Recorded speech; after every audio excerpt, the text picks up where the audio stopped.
Alright guys, eto yung tinimpla ko.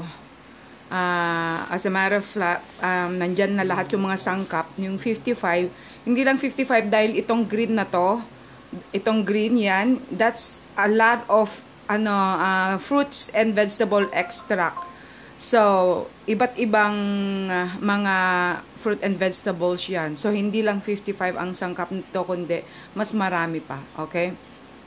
Kasi extract yun eh. Kinuha ko sa isang capsule. So, yung capsule na yon nakalagay na mga mahigit 300 fruits and vegetable extract yun. So, marami talagang sangkap ito. So, ngayon, i-stir ko. Ayan, i-stir ko.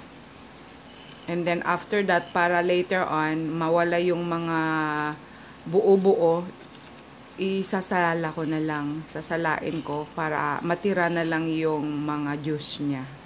Okay? Nandiyan na lahat. Herbal products, natural products, kasi may mga products din na talagang antibiotics sila, natural herbal products na talagang pamatay talaga sa mga bacteria, germs, iba't ibang mga mites, parasites, fungi, you name it.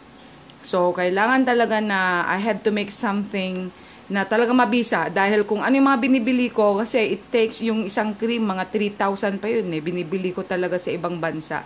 Dahil akala ko amoy ang mga bisa. Kasi yung mga binibili ko lang dyan sa mga dermatologist ko.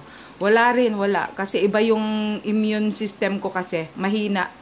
Mahina talaga when it comes to pagkuha ng ganyang mga klaseng sakit, madali akong makakatch ng mga bacteria.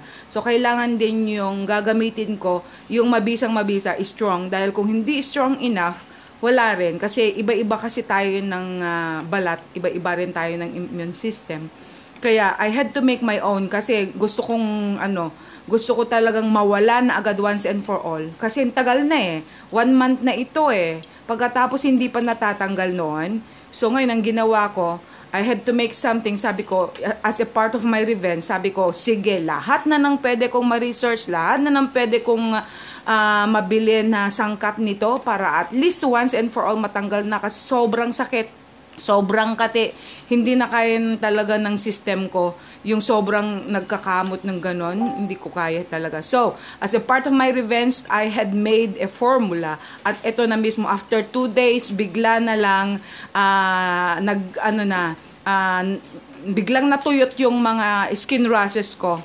And then, ngayon, para mawala na yung mga, alam mo naman, kasi hindi lang after that, pag natuyot na yung skin rashes, and then, of course, mag-iiwan ng mga black marks, di ba? Yung mga black marks kasi sa sobrang pagkakamot, sobrang pagbe-break nila. So, kailangan matanggal din yun. So, pag ipinatuloy ko to, ang paggamit nito, eventually, mawawala rin. Kasi, like, yung nakita nyo naman, na itrinay ko rin sa mukha ko, and then sa mukha ng papa ninyo, ganoon, pareho kami. So, hindi lang sa mukha, kundi throughout the whole body.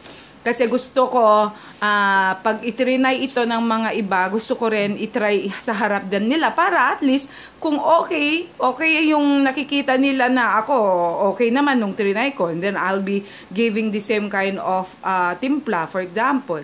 At saka isa pa, mas gusto ko kasi na person to person yung paggamot ko nito, ako mismo mag-a-apply kasi kailangan makita ko yung kanyang skin, kung anong klaseng skin meron siya at kung anong dosage ang ilalagay ko when it comes to sangkap, ganon.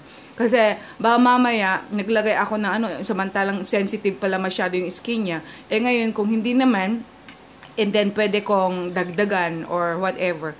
Pero bago ko ibigay sa kanya kung ano man yung product, i-apply ko muna sa akin para at least ako muna yung magiging testimony na itong na-apply ko sa iba hindi ito nakakasira ng skin. Okay? So later on malalaman niyo po kung saan at kung kailan at kung magkano po ang i-charge ko. Kasi yung mga creams, napakaliit, tapos na. Ang gusto ko talaga, gagawa ako ng mga formula, gagawa ako ng mga creams na ganito, hanggat hindi nawawala yung sakit sa balat, hindi nawawala kung ano yung kate, hindi ko talaga titigilan yan. Okay? So, hindi yung per bottle or per kung ano, napakaliit na ano, hindi. Ang sa akin lang naman, yung talagang aalagaan ko talaga yung skin hanggang ito'y gumaling. Alright? Sige. So, I will update you guys later on.